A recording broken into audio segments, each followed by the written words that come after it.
जय जगन्नाथ बंधुगण आज आमे जानिबा 10 मई 2024 शुक्रवार दिनर मेष ठारू आरंभ करी मीन राशि पर्यंतर द्वादश राशिर राशिफल विषय किंतु ता पूर्वरु सर्वप्रथमे जानिबा आजिर पंजिका विषय।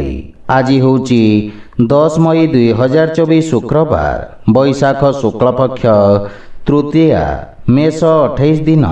आज रोहिणी नक्षत्र और वृषचंद्र। आजिर शुभ बेला प्रातः 5 घंटा 18 मिनिट रु दिवा 6 घंटा 10 मिनिट पर्यंत। आजिर सूर्योदय प्रातः 5 घंटा 17 मिनिट। आजिर सूर्यास्त संध्या 6 घंटा 23 मिनिट। आज बिछा राशि पुरुष मानक घात चंद्र एवं बिछा धनु और मीन राशिर घात बार। आज पोटल भक्षण निषेध। तो बंधुगण आसंतु जानिबा आजिर राशिफल विषय। ता पूर्वरु आम चैनल को जो मैंने नुआ करी आछंती तळे थिवा लाल रंगर सब्सक्राइब बटन को दबाई आम चैनल को सब्सक्राइब करंतु ओ पाखरे थिवा घंटी बटन को दबाई ऑल रे सिलेक्ट करंतु काहेकि ना आमे अपलोड करिथिवा प्रत्येक वीडियो रो नोटिफिकेशन सर्वप्रथमे पाई परिबे। तो प्रथमे जानिबा मेष राशि विषय रे। आज आपणक राशि स्थान रु द्वितीय भाव रे चंद्रदेवंको गोचर आपणक लाभर स्थिति रे वृद्धि करिबो एवं आपणक बाणी रे मधुरतार प्रभाव रहिब। पत्रकारिता तथा लेखनी आदि क्षेत्र रे आपण सफलता प्राप्त करिबे। संपत्ति संबंधित विवादर समाधान हेबार संभावना रहिछि एवं आपणक सामाजिक क्षेत्रर विस्तार हेब।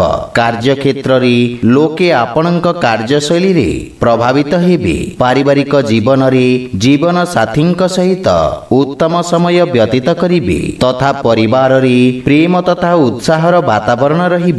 पितांक सहयोग तथा मार्गदर्शन रु आर्थिक उन्नति हेब किंतु प्रेम जीवन रे किछि मनमालिन्य देखा देई पारे। आर्थिक क्षेत्र रे उन्नति हेब एवं धन संपत्ति वृद्धिर जोग रहिछि किंतु अनावश्यक खर्च रे नियंत्रण बजाय रखंतु। स्वास्थ्य अवस्था उत्तम अनुकूल रहिब किंतु वयस्क व्यक्तिंक अति संबंधित समस्या आपणको हैरान करिब। आज आपण भगवान श्री राधाकृष्णଙ୍କ संयुक्त उपासना करंतु शुभ फल पाइबे। वृष राशि। आज चंद्रदेव आपणଙ୍କ राशि स्थान रे गोचर भ्रमण करिबे अर्थात आपणଙ୍କ व्यक्तित्व रे आकर्षण बा चमक आसीब। आपणଙ୍କ आत्मविश्वास रे वृद्धि घटिब।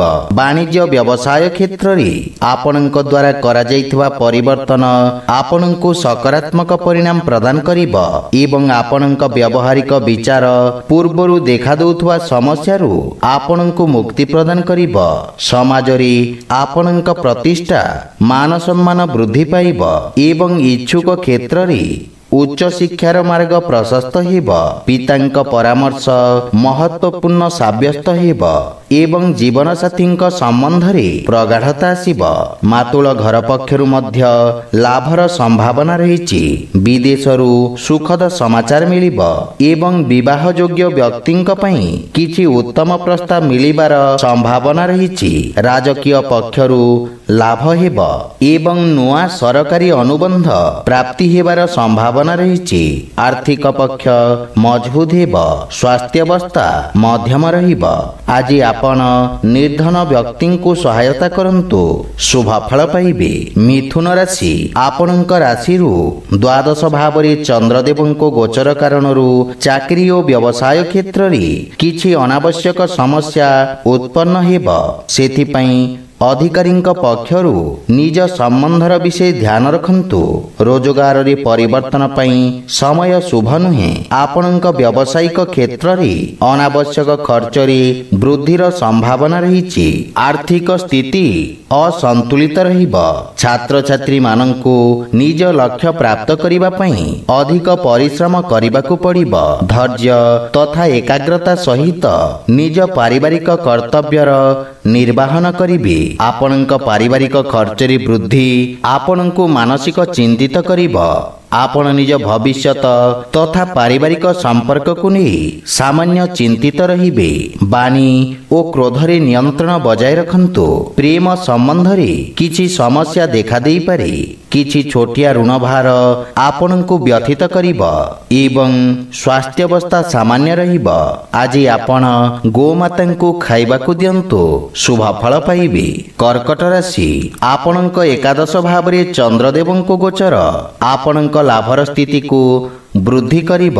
ପ୍ରବନ୍ଧନ ଅଥବା ସମ୍ପାଦନ କ୍ଷେତ୍ରରେ ଜଡ଼ିତ ବ୍ୟକ୍ତିଙ୍କୁ ଅପ୍ରତ୍ୟାଶିତ ଲାଭ ମିଳିବ ଏବଂ ଆପଣଙ୍କ ଦ୍ୱାରା ପୂର୍ବରୁ କରାଯାଇଥିବା କାର୍ଯ୍ୟରେ ଆପଣଙ୍କ ମାନ ସମ୍ମାନ ପଦ ପ୍ରତିଷ୍ଠାରେ ବୃଦ୍ଧି ଘଟିବ।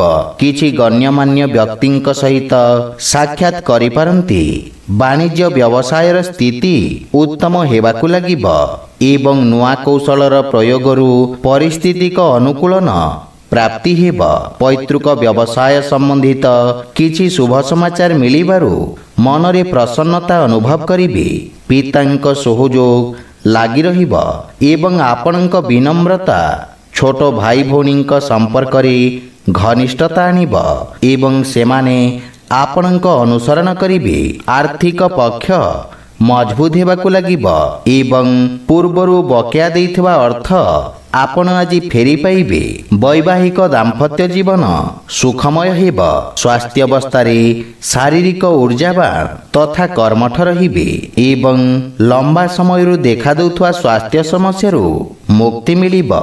ଆଜି ଆପଣ ଗାୟତ୍ରୀ ମନ୍ତ୍ର ପାଠ କରନ୍ତୁ, ଶୁଭ ଫଳ ପାଇବେ। ସିଂହ ରାଶି, ଆପଣଙ୍କ ଦଶମ ଭାବରେ ଚନ୍ଦ୍ରଦେବଙ୍କ ଗୋଚର ଆପଣଙ୍କୁ କିଛି ଉତ୍ତମ ରୋଜଗାରର ଅବସର ପ୍ରଦାନ କରିବ। ଆପଣ କାର୍ଯ୍ୟକ୍ଷେତ୍ର ତଥା କାର୍ଯ୍ୟପ୍ରଣାଳୀରେ ଆବଶ୍ୟକତା ଅନୁସାରେ ପରିବର୍ତ୍ତନ କରିବେ। ନୂଆ ବ୍ୟବସାୟର ପ୍ରାରମ୍ଭ ପାଇଁ ସମୟ ଶୁଭ ରହିଛି। ଆପଣଙ୍କ ଦ୍ୱାରା ନିଆଯାଇଥିବା ନିର୍ଣ୍ଣୟ ଆପଣଙ୍କ ପାଇଁ ଏକ ସ୍ୱର୍ଣ୍ଣିମ ମୂଳଦୁଆ ରଖିବ। ଛାତ୍ରଛାତ୍ରୀମାନେ ଭବିଷ୍ୟତର ଆବଶ୍ୟକତା ଅନୁରୂପ ଆବଶ୍ୟକ କୌଶଳର ଚୟନ କରିବେ। ପିତାଙ୍କ ସମ୍ବନ୍ଧରେ ସୁଧାର ଆସିବ ଏବଂ ଜୀବନସାଥୀଙ୍କ ସହିତ କିଛି ଗୃହୋପକରଣ କ୍ରୟ କରିବାରେ ଆପଣ ବ୍ୟସ୍ତ ରହିବେ। ପରିବାରରେ ହସ ଖୁସିର ବାତାବରଣ ଲାଗି ରହିବ। ସନ୍ତାନ ଆପଣଙ୍କ ମାର୍ଗଦର୍ଶନର ଅନୁସରଣ କରିବେ, କିନ୍ତୁ ପ୍ରେମ ଜୀବନରେ ସାବଧାନ ରୁହନ୍ତୁ, ଅନ୍ୟଥା ବାଦ ବିବାଦର ସ୍ଥିତି ଦେଖାଦେବାର ସମ୍ଭାବନା ରହିଛି। ଆର୍ଥିକ ସ୍ଥିତି ସୁଦୃଢ଼ ହେବ ଏବଂ ଆୟର ନୂଆ ସ୍ରୋତର ନିର୍ମାଣ ହେବ, କିନ୍ତୁ ଶ୍ୱାସ ସମ୍ବନ୍ଧିତ ରୋଗୀ ସ୍ୱାସ୍ଥ୍ୟାବସ୍ଥାର ବିଷୟ ଧ୍ୟାନ ରଖନ୍ତୁ। ଆଜି ଆପଣ ଓଁ ଗଂ ଗଣପତେ ନମଃ ମନ୍ତ୍ରର ଜପ କରନ୍ତୁ, ଶୁଭ ଫଳ ପାଇବେ।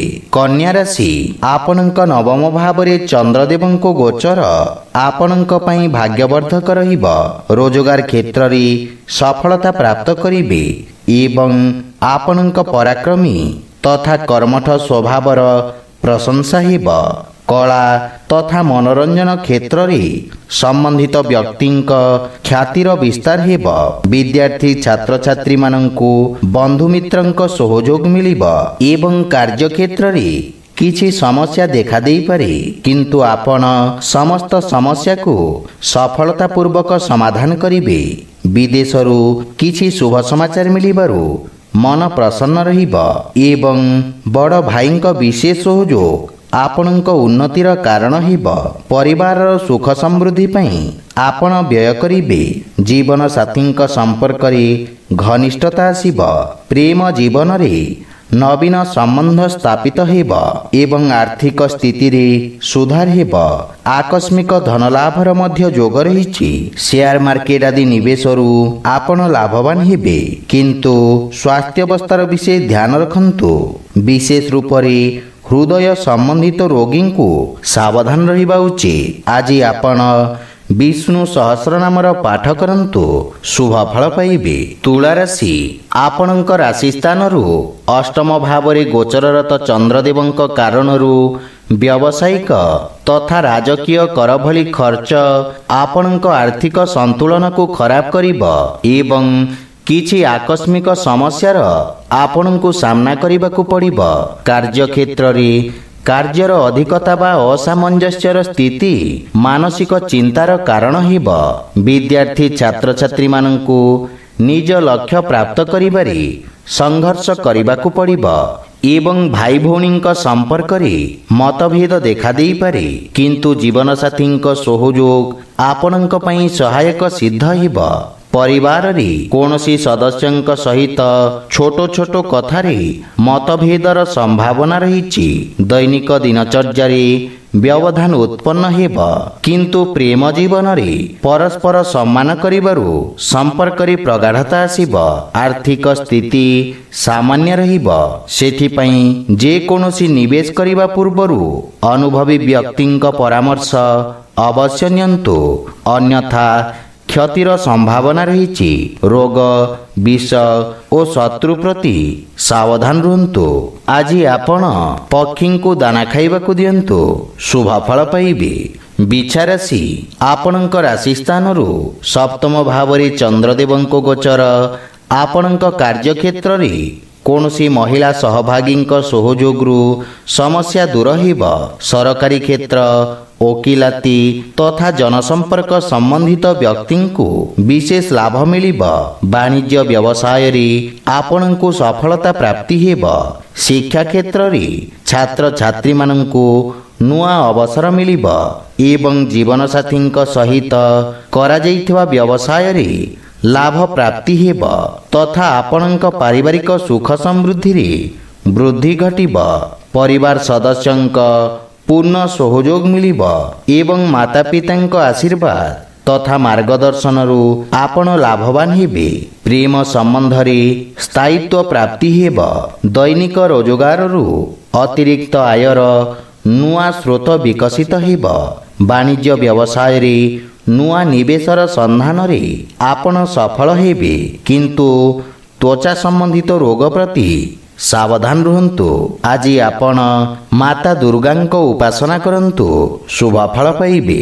ଧନୁରାଶି, ଆପଣଙ୍କ ରାଶିର ଷଷ୍ଠ ଭାବରେ ଚନ୍ଦ୍ରଦେବଙ୍କ ଗୋଚର ଆପଣଙ୍କୁ ରୋଜଗାରର ନୂଆ ଅବସର ପ୍ରଦାନ କରିବ। ଆପଣଙ୍କ ବୁଦ୍ଧି, ବଳ ଓ ପରାକ୍ରମରେ ବୃଦ୍ଧି ହେବ ଏବଂ ଆପଣ ନିଜ ସମସ୍ତ ବିରୋଧୀ ଓ ଶତ୍ରୁଙ୍କ ନାଶ କରିବେ। ବ୍ୟବସାୟରେ ପ୍ରଗତି ହେବ ଏବଂ ନଗଦ ଧନ ସମସ୍ୟାରୁ ମୁକ୍ତି ମିଳିବ। ଉଚ୍ଚ ଅଧିକାରୀଙ୍କ ସହଯୋଗରୁ ଆପଣଙ୍କ ଅଟକିଥିବା କାର୍ଯ୍ୟରେ ପ୍ରଗତି ହେବ। ବିଦ୍ୟାର୍ଥୀ ଛାତ୍ରଛାତ୍ରୀମାନଙ୍କୁ ଗୁରୁଜନଙ୍କ ଆଶୀର୍ବାଦ ମିଳିବ ଏବଂ ଗୃହର ଅନୁଭବୀ ବ୍ୟକ୍ତିଙ୍କ ସହିତ ଭବିଷ୍ୟତ ଯୋଜନାରେ ଚର୍ଚ୍ଚା କରିବେ ତଥା ସମସ୍ୟାର ସମାଧାନ ଖୋଜିବେ। ପୈତୃକ ସମ୍ପତ୍ତି ମିଳିବାର ମଧ୍ୟ ପୂର୍ଣ୍ଣ ସମ୍ଭାବନା ରହିଛି ତଥା ଆପଣଙ୍କ ପରିବାରରେ ସୁଖ ସମୃଦ୍ଧି ଆସିବ, କିନ୍ତୁ ଜୀବନସାଥୀଙ୍କ ସ୍ୱାସ୍ଥ୍ୟାବସ୍ଥାର ବିଶେଷ ଧ୍ୟାନ ରଖନ୍ତୁ। ସନ୍ତାନ ପକ୍ଷରୁ ସୁଖଦ ସମାଚାର ପାଇ ଆପଣ ପ୍ରସନ୍ନତା ଅନୁଭବ କରିବେ ଏବଂ ଶ୍ୱଶୁର ଘର ପକ୍ଷରୁ ମଧ୍ୟ ସହଯୋଗ ମିଳିବ।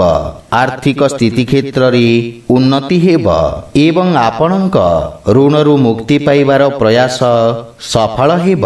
ଶାରୀରିକ ବା ମାନସିକ ରୂପରେ ଆପଣ ସୁସ୍ଥ ବା ସ୍ଫୂର୍ତ୍ତିବାନ ଅନୁଭବ କରିବେ। ଆଜି ଆପଣ ଗୋପାଳ ସହସ୍ର ନାମର ପାଠ କରନ୍ତୁ, ଶୁଭ ଫଳ ପାଇବେ। ମକର ରାଶି, ଆପଣଙ୍କ ରାଶି ସ୍ଥାନରୁ ଚନ୍ଦ୍ରଦେବଙ୍କ ପଞ୍ଚମ ଭାବରେ ଗୋଚର ସମସ୍ତ ବର୍ଗର ଛାତ୍ରଙ୍କ ଅବରୋଧରେ ହାନି ଘଟିବ ଏବଂ ଉଚ୍ଚ ଶିକ୍ଷାର ମାର୍ଗ ପ୍ରଶସ୍ତ ହେବ।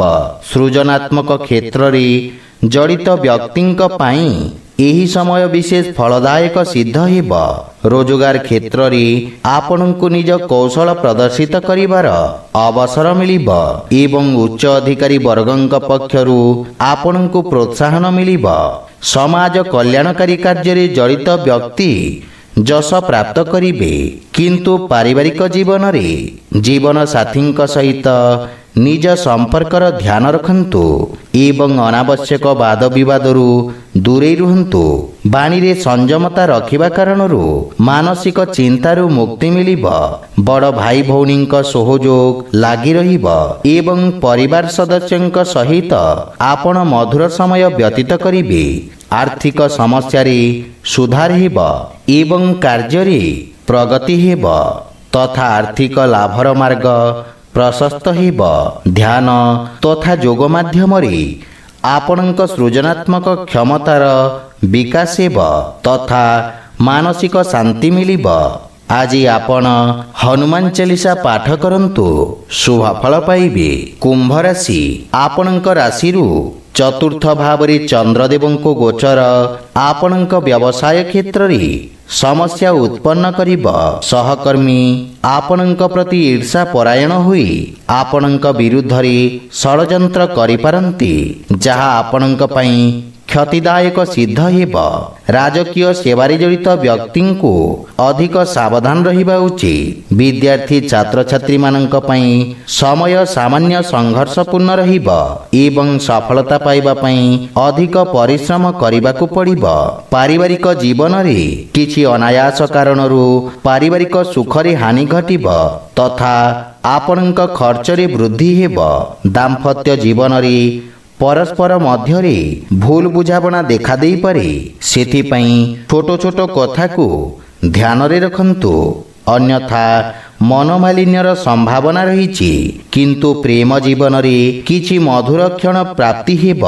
ଆର୍ଥିକ କ୍ଷେତ୍ରରେ ଅର୍ଥ ଦେବା ନେବାରୁ ଆପଣଙ୍କୁ ସାବଧାନ ରହିବା ଉଚିତ, ଅନ୍ୟଥା ଆର୍ଥିକ କ୍ଷତିର ସମ୍ଭାବନା ରହିଛି ଏବଂ ମାତାଙ୍କ ସ୍ୱାସ୍ଥ୍ୟାବସ୍ଥାର ବିଶେଷ ଧ୍ୟାନ ରଖନ୍ତୁ। ଆଜି ଆପଣ ବଜରଙ୍ଗ ବାଣ ପାଠ କରନ୍ତୁ, ଶୁଭ ଫଳ ପାଇବେ। ମୀନ ରାଶି, ଆପଣଙ୍କ ତୃତୀୟ ଭାବରେ ଚନ୍ଦ୍ରଦେବଙ୍କ ଗୋଚର ଆପଣଙ୍କ ଯଶ ତଥା ମାନ ସମ୍ମାନରେ ବୃଦ୍ଧି କରିବ। ଧାର୍ମିକ କାର୍ଯ୍ୟରେ ଆପଣ ଭାଗ ନେଇପାରନ୍ତି, ଲୋକେ ଆପଣଙ୍କ କାର୍ଯ୍ୟର ପ୍ରଶଂସା କରିବେ। ରାଜନୀତି ସମ୍ବନ୍ଧିତ ବ୍ୟକ୍ତିଙ୍କ ବର୍ଚସ୍ୱ ତଥା ପରାକ୍ରମରେ ବୃଦ୍ଧି ହେବ। ଆପଣଙ୍କ ଦ୍ୱାରା କରାଯାଇଥିବା ସମାଜ ସେବା କାର୍ଯ୍ୟ ପ୍ରୋତ୍ସାହନ ମିଳିବ। ରୋଜଗାର କ୍ଷେତ୍ରରେ ଆପଣ ସମସ୍ତ କାର୍ଯ୍ୟକୁ ନିଜ ଅନୁଭବ ଦ୍ୱାରା ସଫଳତାପୂର୍ବକ ସମ୍ପନ୍ନ କରିବେ। ବ୍ୟବସାୟୀ ବର୍ଗଙ୍କ ପାଇଁ ସମୟ ଉତ୍ତମ ଅନୁକୂଳ ରହିଛି ଏବଂ ଜୀବନସାଥୀଙ୍କ ସମ୍ପର୍କରେ ସୁଧାର ଆସିବ ତଥା ଆପଣଙ୍କ ସମ୍ମାନରେ ବୃଦ୍ଧି ପାଇବ। ପରିବାରରେ ହସ ଖୁସିର ବାତାବରଣ ଲାଗି ରହିବ। ଭାଇଙ୍କ ପକ୍ଷରୁ ବିଶେଷ ସହଯୋଗ ମିଳିବ। କାର୍ଯ୍ୟ ବ୍ୟସ୍ତତା ମଧ୍ୟରେ ଆପଣ ପ୍ରେମ ଜୀବନ ପାଇଁ ସମୟ ବାହାର କରିବେ, ଯାହା ଫଳରେ ମନରେ ପ୍ରସନ୍ନତାର ଭାବ ରହିବ। ଏହା ସହିତ ଆର୍ଥିକ ଉନ୍ନତି ହେବାକୁ ଲାଗିବ। ଭବିଷ୍ୟତ ପାଇଁ ଆପଣ କିଛି ସଞ୍ଚିତ ଯୋଜନାରେ ନିବେଶ କରିବେ। ସ୍ୱାସ୍ଥ୍ୟାବସ୍ଥା ଉତ୍ତମ ଅନୁକୂଳ ରହିବ। ଆଜି ଆପଣ ବୟୋଜ୍ୟେଷ୍ଠଙ୍କ ଆଶୀର୍ବାଦ ନିଅନ୍ତୁ, ଶୁଭ ଫଳ ପାଇବେ। ତ ବନ୍ଧୁଗଣ, ଏହା ଥିଲା ଆଜିର ଦ୍ୱାଦଶ ରାଶିର ରାଶିଫଳ ବିଷୟରେ। ଯଦି ଭିଡ଼ିଓଟି ଆପଣମାନଙ୍କୁ ଭଲ ଲାଗିଥାଏ, ଲାଇକ୍, ସେୟାର ଓ କମେଣ୍ଟ କରି ଜଣାନ୍ତୁ।